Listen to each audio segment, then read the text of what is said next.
Today we're headed to Japan by way of Hanami Dango, a tri-colored treat made for cherry blossom viewing, and so cool, it has its own emoji. Hi there, I'm Jen, and this is Borderless Baking, where we cross borders through baking, one delicious dessert at a time. Normally my culinary travels originate in my tiny North Carolina kitchen. Today I have the pleasure of launching our exploration from this beautiful kitchen in Lexington, Kentucky. And here to explore by my side is the beautiful and fabulous and my dear friend, Esther. Hello, hello. Welcome to the Bluegrass State. Esther, would you like to tell our friends why I am here in Lexington, Kentucky? Absolutely. 3 very, very important letters. B, T, S.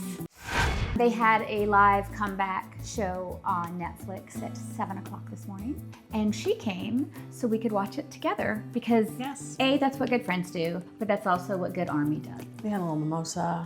A little mimosa. It was great. Swim, swim. That's all we know of the song. Because the album was just released. I'll have a dance for you before you know it. I won't.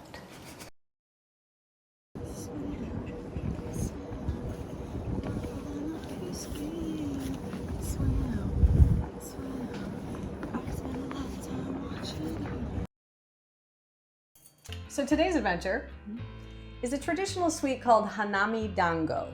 Hanami comes from hana, flower, and mi, to see. So flower seeing. It was created as a portable snack that people took with them on picnics when they went to go see the cherry blossoms in bloom in the springtime. Dango, very simply, is a sweet rice dumpling shaped into a ball. Ooh.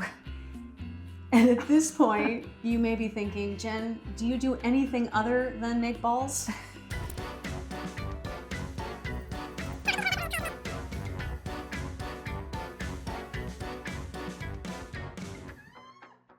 There have been a lot of balls on the show. Dango is actually a very common Japanese dessert, and it varies from season to season and from region to region.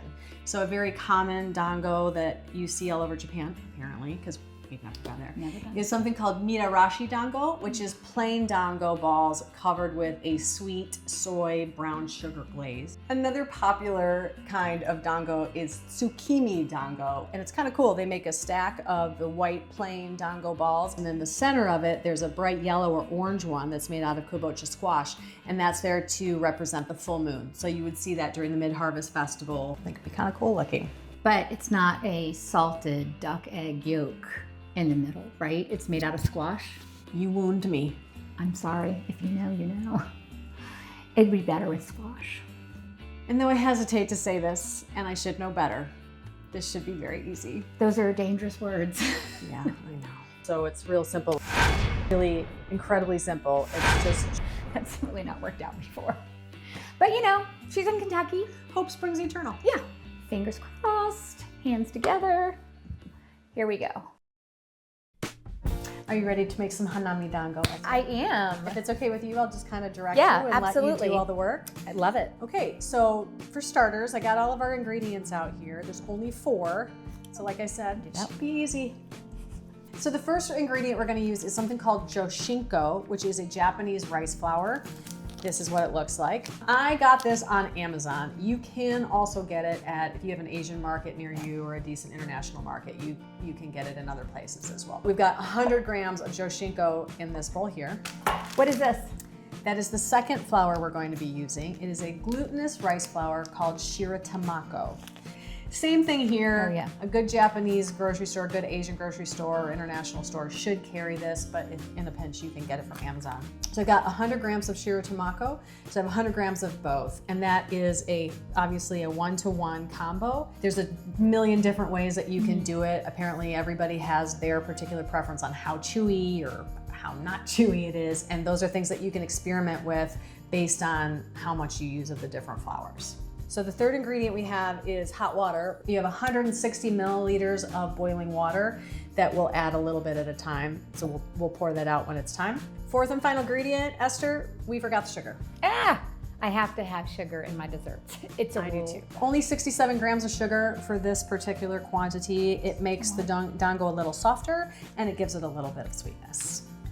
We definitely want that. Before we start mixing things up, Uh-huh. we want to soak our skewers. Okay. And you want to use 6-inch skewers. I ordered these online because I really liked this version with the little paddle on the end that you can grab onto. We're gonna soak a handful of those in the water. Soak. I'm gonna make them all the same direction because that satisfies me. I love that about you. Thank you. Okay. I think we're ready to start mixing some stuff Okay, up. great. I'll put these aside. So big bowl. And we're Great. gonna go the official Japanese way. You're gonna use chopsticks to mix it up. Yay. I'm actually very good at chopsticks. So 100 grams of doshinko, Okay. your Japanese rice flour. 100 grams of shiratamako. And 67 grams of sugar. I guess I'm gonna stir this. Yep, just mix that all up. I'm gonna go ahead and get you some hot water. Thank you. It's so much more fun being in the kitchen with a good friend. So I've got 160 milliliters of Okay. boiling water, and we're gonna add it a little bit at a time. And Esther's gonna keep mixing it. You may not need the whole amount, so you wanna keep an eye on it. You don't want it to get too gloopy or sticky. And I guess when it starts to form clumps, Which it seems to be is doing. when we're gonna stop. But I think I need some I more think water. that's a little too dry. Yeah. Hit me again. You're quite good at that, Esther. I know.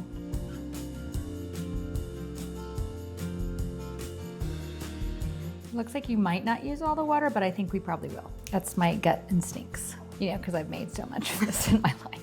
But I'm just good at so many things. We need a little bit more water, just a little bit though. Oop, thank you. I think you could form that into a ball, Esther. Do I just make one big ball? Yep. Okay, with my hands? Use your hands, yeah. Try not to be overwhelmed with how well I do this. Buckle up. I'm curious, I don't know what the rules are about kneading this kind of dough, if you could overwork it. Right, yeah, or- like biscuits. No, I'm not sure. Maybe somebody can let us know that. There's in a the ball. Comments. Great. We're going to divide that into 3 parts, put them into 3 different bowls, and then 2 of them we're going to color. We're going to color one pink and we're going to color one green. Hanami Dango is 3 colors. It's pink and green, white. Traditionally, the green comes from mugwort, also called yomogi. I am going to do a batch of that and see how it works. Alrighty. It's a little bit more complicated. You can just use food coloring. Yomogi needs to be dissolved in hot water and sit and then be mixed in. Mugwort is more common in Japan, but this is actually a little bit difficult to get here. I had to special order it, but you know me, I like to do things all tradish. I do. The same goes with the pink. Traditionally, the pink is colored with the actual cherry blossoms. Cherry the Sakura blossoms. cherry blossoms. And they do it with salted, pickled, edible Sakura cherry blossoms. They love their salted things. Salted, pickled, Sakura cherry blossoms. All right. So for the emogi, I'm gonna put 5 grams, which is probably this entire packet. All right, we're gonna do a half batch. All right. So since we only have 3 3. grams of mugwort, we're gonna put 15 milliliters of hot water in here. So Esther, if you wanna go ahead and stir that up. Okay. So we're gonna go ahead and let that steep for a few minutes, and then we'll strain it and put it in the dango to color it. In the meantime, we're gonna do the same thing with the cherry blossoms. They feel Like candy. dampy. Like they've got some moisture in it, so maybe not quite as much water for these. Interesting, Esther. They are. There's a lot of salt in there. You want to touch? Yeah. Oh, it's really pretty. And they're beautiful. They held their flower. They've held their shape. I kind of want to taste one. Here you go.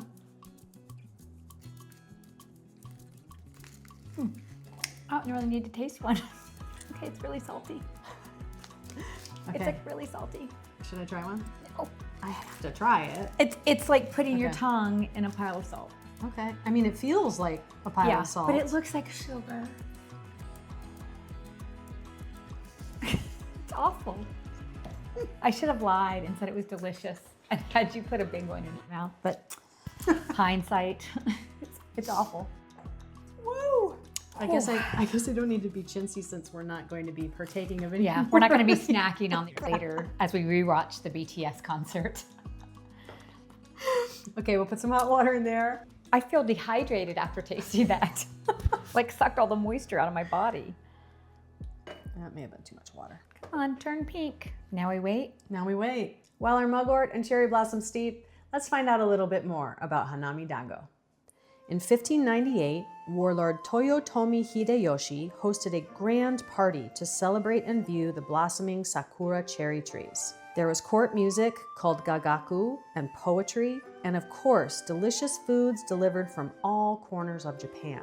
Hideyoshi, a reputed lover of dango, called for something unique, something other than the savory dango with soy sauce that was popular at the time. The call was answered in the form of sanshoku, or three-colored dango, with the three colors representing the life cycle of a cherry tree, from pink buds to blooming white and green leaves. The slightly sweet and portable treat was the perfect accompaniment to the flower blossom viewing festivities and became a hit throughout Japan. To this day, Hanami Dango is a popular snack in Japan for picnicking under the blossoming cherry trees. Our mugwort has been sitting in hot water for about 5 minutes, so we're gonna strain it and see if we get enough green tinted water to tint our dango. We got about half a tablespoon of green liquid. It smells grassy. Yeah, it doesn't smell bad. Doesn't smell bad. We're gonna go ahead and mix it in one of our thirds of dango dough and see if it turns it green or not.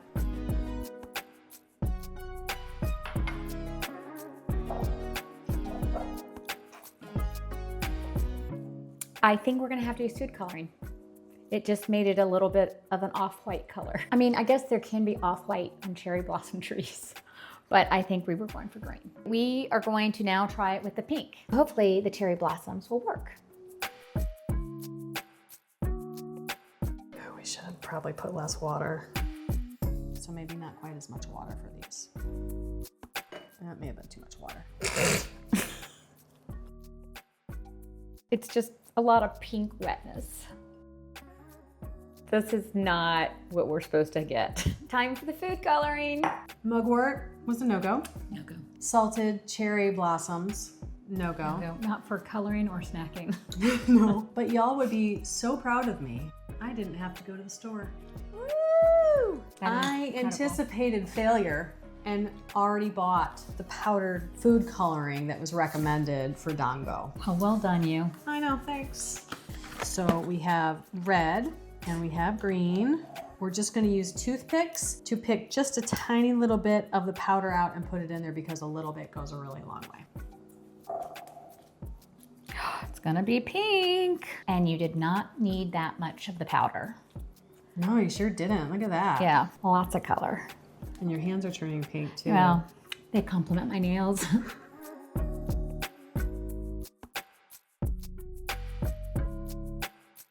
It helped adding the water. I think we might add just a hair more. We just kind of barely get it wet. You don't want the dough to get too moist, but it has to be moist enough for the powdered food coloring to dissipate. Oh, look at that. She's pink and pretty. Like me. Okay, now we're gonna do the green. I'll get dirty this time. Funny, it's very orange. It's like an oxide almost. Yeah, it looks like rust. It's recording.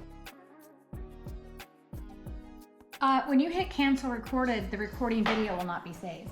Or if we didn't record it, we didn't record it. Oh, look at that. That's so cool. It touches the food and it immediately turns green. It's amazing. So what does this feel like? It feels like a softer version of silly putty. Esther, who has a small child, tells me that it feels like Play-Doh. I think we have enough green. Oh, minty. It is very minty. Yeah, this one's blending really nicely. I don't think we're gonna have to worry about adding any water. Here's Jen rolling balls again. And we're rolling another ball. Never again, I promise. That's the last time. I think we're good to go. We're going to take each one of these balls, roll them out into cylinders, and then divide them up into 6 different pieces, which we will then Roll into balls again. roll into balls. There's a theme. There's a theme. Generally, you want to start with the lighter colors first. I will start with the white. Esther, if you want to start with the pink. Perfect. And we'll save the green for last. And I guess the reason for that is so the green doesn't get on the other colors. Right. If in the process of rolling out your cylinder or your balls, Is this how you roll it? they start to crack, you just use a little dab of water to moisten it up.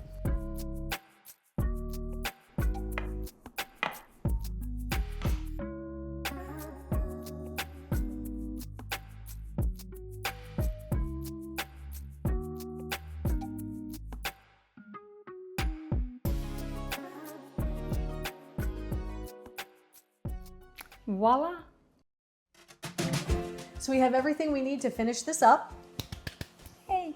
We have our dumplings ready to go in the water. We have a pot of boiling water. We have a spider strainer. Did you know this was called the spider strainer? No, I didn't. I was 2 days ago old when I learned that this is called the spider strainer. Wow. It seems like they could make them in other forms than like other spider webs. Okay, I was now old when I realized that that was a spider web. That's embarrassing that I didn't even put that together. But I didn't put it together because they're all called spider strainers, even when they don't have this pattern. Okay, well, you learn something new every day. I might be wrong about that. I probably am.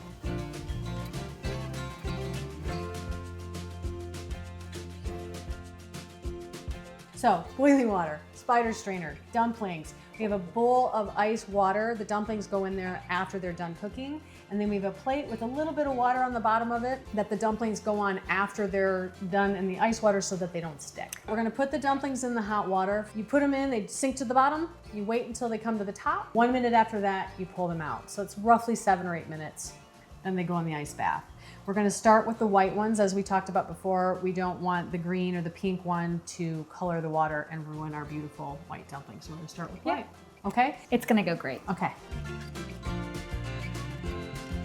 They're on the bottom. Oh, Jen, they look amazing. They look so great. We did so good.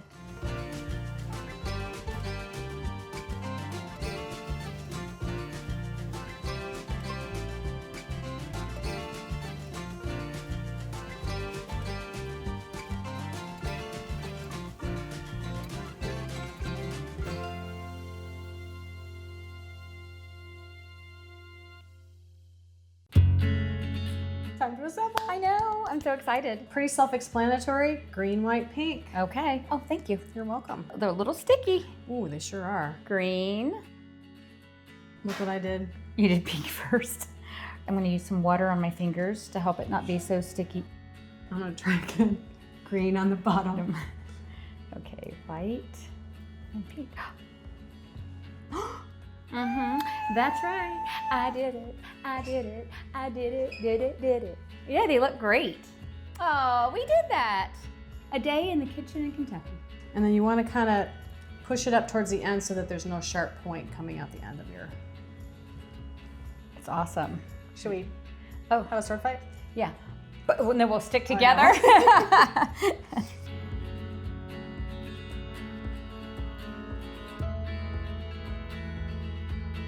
Oops.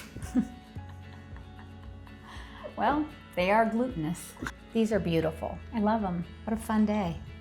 Aw, well done. We did it. Yay! We have 6 beautiful Hanami Dango to take with us on a picnic to find some cherry blossoms. We just have to find some cherry blossoms. We do.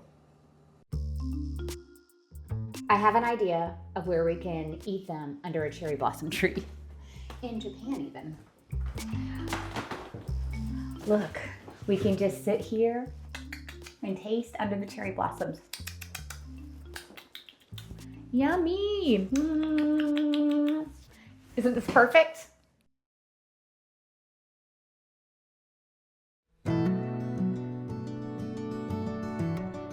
So here we are. Yes. We have our beautiful Hanami Dango ready to go. I think they turned out really amazing. They look amazing. I need you to pretend like this is matcha tea. Okay, I will. Oh, it's hot. We're out here under the beautiful cherry blossoms because that's what you want to do when you eat your Hanami Dango. You want to be viewing the beautiful cherry blossoms. They're beautiful. Aren't they gorgeous? They're gorgeous. They're so gorgeous. I know. Shall we try? Yes. You first. It's really good. Is it? Yeah. Okay, here I go. My turn. It's chewy and it's like the perfect sweetness. So good. I do like that. Super sticky and gooey and Yeah. yummy. I kind of want to shove the whole thing in my mouth. Go ahead. I have to say, I'm kind of glad we didn't use the salt. too big of a bite. Maybe just half of one each time. Okay, I think this was a success. Yes. Chin chin. Cheers.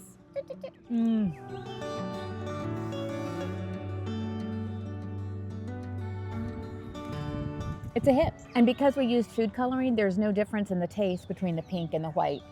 So it's nice, it's consistent. I think I would hate that saltiness that we... Oh, yeah. I think maybe we didn't have the right kind of cherry blossoms. I mean, I definitely don't think we had the right kind of cherry blossoms. I think our cherry tree is talking. Cherry tree, would you like one? I like it. Yeah? I kind of like it a lot. You gonna go back to being the cherry tree? These are so good. So there's an expression in Japanese, Hanami Dango, Hanami Dango? which means dumplings over flowers.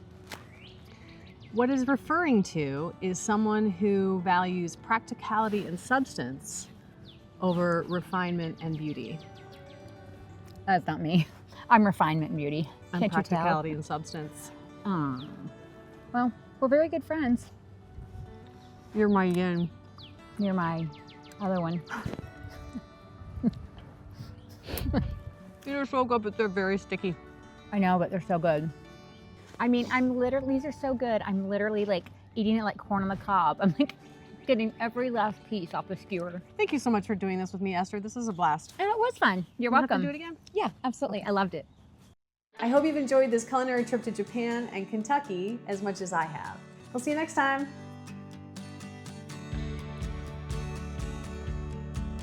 Green dot. I know. We've done a lot of Oh, I'm so glad I'm here. My kind of cooking show. I happen to be a fan of a yellow, not blue, right? I like sweet. Just saying. Esther, this is a family show. I know. That's how they're made. Families, that is. Sorry, can't do that one. We've got to do it better. I won't do something dirty. But not X-rated, just mature. Okay. I said that wrong. So, I mean, it's pink. Cylinder, that's what we're calling it. About 6 inches long. That's what he said. I'm so sorry. I'm meant for this. It's like, I need to have a body cooking show. And that's a wrap.